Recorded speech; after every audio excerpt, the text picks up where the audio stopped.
The first person I interviewed is a guy named Ken who I met at a networking event my brother invited me to back in July. Ken went to DeVry University in Northern Illinois where he majored in computer science. He expressed his love for the university due to the fact that they accommodated young working professionals, allowing him to hold internships in jobs while attending school. I asked Ken if he regretted choosing computer science as a major, and he said no, that at the time we were going through the recession, so people that were in computer science major jumped ship to pursue more business majors. During his stay at DeVry, he took a coding internship for a programming company to settle medical claims, and soon he earned himself a job. When asked about the job, he said he was there for 5 years before leaving due to how unfulfilled he was in the office environment. He felt that he had to climb ladders constantly to better himself, to get a better position, and he didn't like the way that the job was set up. So, due to those unfulfilled feelings that he had towards working in an office space, he pursued his dream and created RevStar. RevStar is a company that specializes in software development and web design to help build better, more efficient websites for small businesses. He also created an app called Monocle that was designed to be a career builder type app, but fell short due to competition. Even though it never took off, he still racked up 40,000 businesses to choose from. A piece of advice Ken shared with me was not to create a problem that doesn't need to be solved, and if your business isn't taking off like you thought it would, maybe you're just creating a problem that isn't really there. The second person I interviewed was my mom, who got a bachelor's degree at Geneseo University in New York for science of communication disorders and a master's in speech pathology. She gained her passion because she always wanted to work with kids and in the allied health department, but she didn't really want to work at a school or be a doctor, so speech was just kind of a plan B. She then started working for the school system because that was really the only place she can find a job with her degree. And she soon left after 10 years and transitioned into working for a private practice. They had rules that they were initiating in the school system that she didn't really agree to and didn't really want to partake in. So she left to join her own private practice. When I asked if the transition was hard, she was telling me that it was the best thing she ever did. I mean, she lost her health benefits and the steady pay. If a client or patient didn't show up to her class, she still got the same amount of pay. Whereas if a private practice, if they cancel, then she doesn't get paid for that client. So it's kind of a waste of her time. She would go out a lot of the times, and the patient would cancel that day last minute, and she drove all the way out to South Tampa just not to get paid. So, I mean, she said it was hard, but it was something that she wanted to do.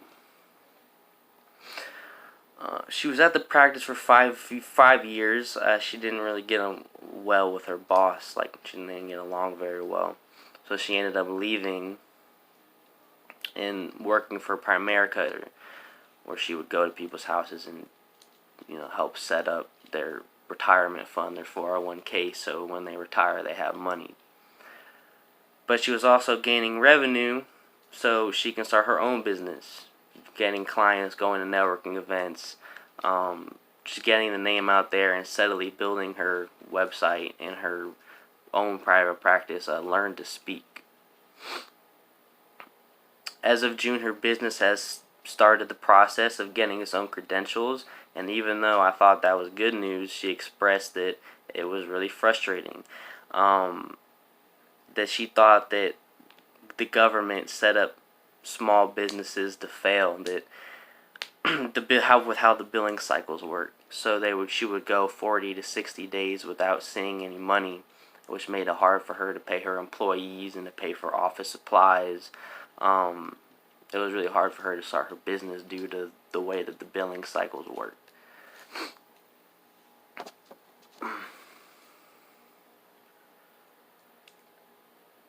As of right now, she's happy with the caseload that she got. She was able to steal clients from her previous caseload at the private practice that she was at. So her private practice is taking off very well for her, and I'm proud of her for that. The third person I interviewed was Marcus, who is the manager and owner at the Subway I work at. He went to HEC and got his AA in business, then transferred to USF and got his bachelor's in business management. After graduating, he didn't know what he wanted to do with his major, so he followed his father's footsteps and joined the military, specifically the Air Force branch.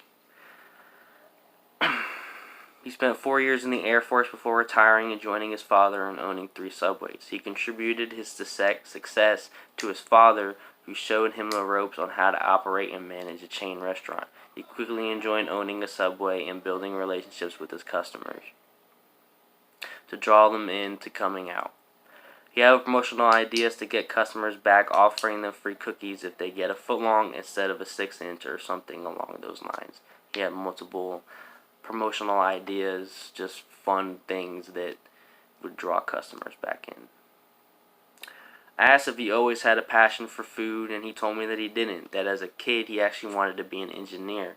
But when he started to get close to choosing his colleges to actually pursue that, and it was just a lot of money and a lot of math that he didn't really want to do. So he followed in his father's footsteps and actually enjoys owning 3 Subways. He likes working with food and customers. He likes the retail business, which is something that he said he never saw himself doing.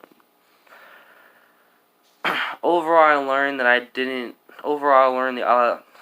how similar the ideologies of businesses are. Business owners have the mentality that everything is quick. You know, you don't want to waste your time on one person if you can chase anybody. With Ken, I actually market a business for him, and he was telling me if somebody doesn't really think the services are for them, that you can't make it for them. That for one person you chase, there's 3 people that are waiting for your services to be. Then that's something that my mom said as well. You know, you can't force a service down on somebody. They will come to you if you market correctly. If you go to business events and you talk to people and you go to networking events, then customers will be drawn in, whether it's from referrals or from the person that you talk to. So that's something that I learned from these 3 interviews.